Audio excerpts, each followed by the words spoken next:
In Dragon Ball GT, we're introduced to Super Saiyan 4, a transformation that's gone down in the fandom as being so iconic that fans have been infatuated with it ever since its first appearance in 1997. Despite the fact that Toriyama himself didn't even create it, fans have always wondered what would happen if Super Saiyan 4 was canon, and what would happen if a Super Saiyan 4 Goku fought Beerus or any other antagonist in Super. Today I'm here to answer that question. That question being, what if Super Saiyan 4 was canon? The year is age 774. At this point, everything plays out exactly how it did in the original. Gohan becomes the Great Saiyan Man, and Videl finds out who he is and tells him to join the tournament. Everything stays the same until Goku shows up, and he's shown to have a tail. Everyone is confused, especially Vegeta, but Goku says he's been doing some secret training in Otherworld. If he uses it, then his time on Earth will be spent up, so he's saving it for when he needs it. At this point, it goes exactly how it did in the original, up until the fight with Majin Buu. Goku goes Super Saiyan 2, then goes back down into base.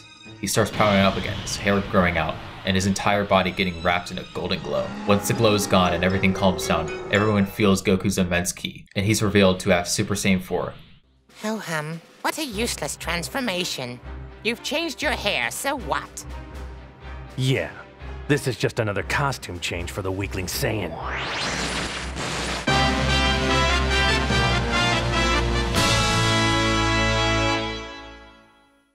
Before we get into that though, only 15% of you are subscribed to this channel, so if you'd like to see more content like this, then go ahead and subscribe. You can always change your mind later and unsubscribe.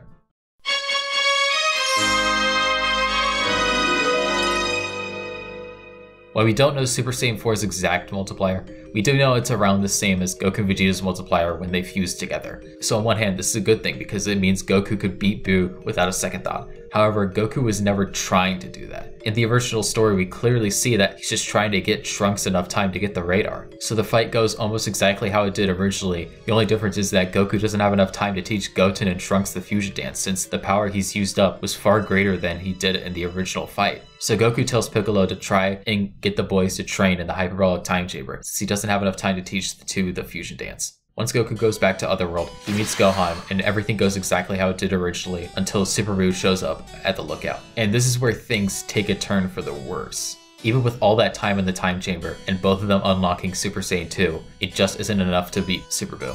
So Piccolo destroys the exit in the time chamber, hoping to trap Buu in there forever. However, Buu's scream is enough to release him from the time chamber and turns everyone on the lookout into candy while leaving Goten, Trunks, and Piccolo trapped. Then Buu goes around the planet searching for more treats to eat, just like how he did after fighting Vegeta. However, once Gohan's potential is fully unlocked, he's sent down to Earth and begins thrashing on Buu.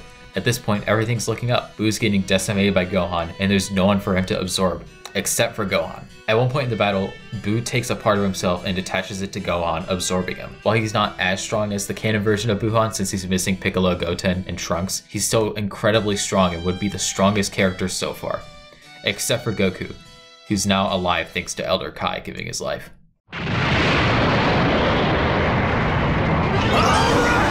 now I'm mad! Say what, Kamehameha!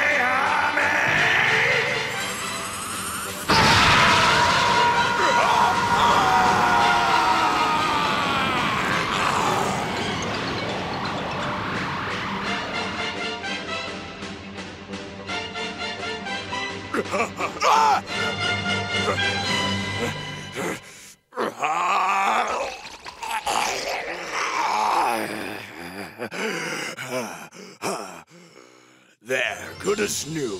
Despite Buu's massive power, Super Saiyan 4's multiplier has been stated to be at least on par with Goku and Vegeta when fusing, so Super Saiyan 4 Goku manhandles Buuhan just like Vegeta did in the original story. And just like in the original story, when Buu tries to absorb Goku, he creates a barrier and is brought inside Buu. Goku then removes Gohan from Buu, which causes the pink monster to take immediate notice and check what's going on. But as Buu is about to fight Goku inside of his own body, his body starts shaking randomly, almost as if someone is attacking his body from the outside. He snaps back to the outside world and sees Vegeta punching him back on Earth thanks to Baba. He grabs onto Vegeta's fist, taunting the prince before he holds onto his own head and screams. Vegeta then sees Goku pop out of Super Buu with Gohan and the fatter Buu.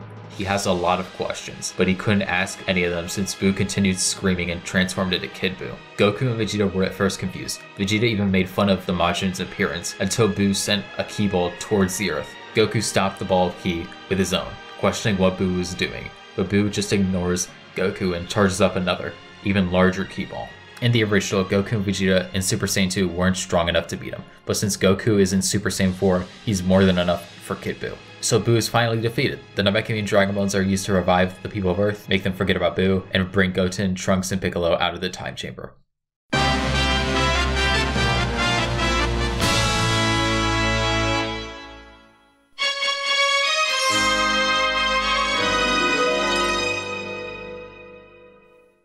4 years after Buu is defeated, the God of Destruction Beerus wakes up and is told by his attendant Whis about the remaining Saiyans. This causes Beerus to remember his Super Saiyan God prophecy, and he goes to King Kai's planet where he meets Son Goku. Now at this point you're probably expecting Goku to satisfy Beerus' desire with Super Saiyan 4. However, like I've been saying throughout this entire video, Super Saiyan 4 and Potara Fusion have a similar multiplier, and Goku stated that Vegeta wouldn't be enough to beat Buu.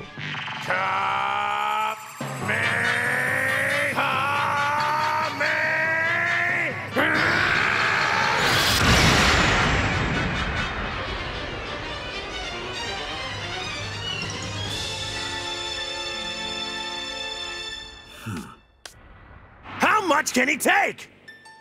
So while Beerus was entertained by Goku's fight, it wasn't enough to stop him from going down to Earth and everything going like it did in the original. In fact, everything after this point is the same. The revival of Frieza, the Universe 6 tournament, Goku Black, Tournament of Power, and even the Broly movie all go pretty much the same with very little changes. But these changes are so small and barely affect the narrative as a whole, such as Goku fighting Trunks in Super Saiyan 4 and showing it off to Caulifla and Kale in the Tournament of Power. I know you all are probably expecting a hypothetical Super Saiyan Blue 4, however Goku doesn't combine Super Saiyan 2 and God in the show, so I doubt he would combine Super Saiyan 4 with God in this scenario. There's a possibility he would use it in the Granola arc, but I'm gonna hold off on covering manga arcs for now. So after Battle of the Gods, everything goes exactly how it did in the original. Just like Ozaru's in Super Saiyan 3, Super Saiyan 4 becomes irrelevant once higher levels of transformation appear. I'd like to thank all of you for watching this video. It took me a while to make since I had a ton of real life shenanigans going on. It took me a little while to find the inspiration for this video, but I'm hoping to do my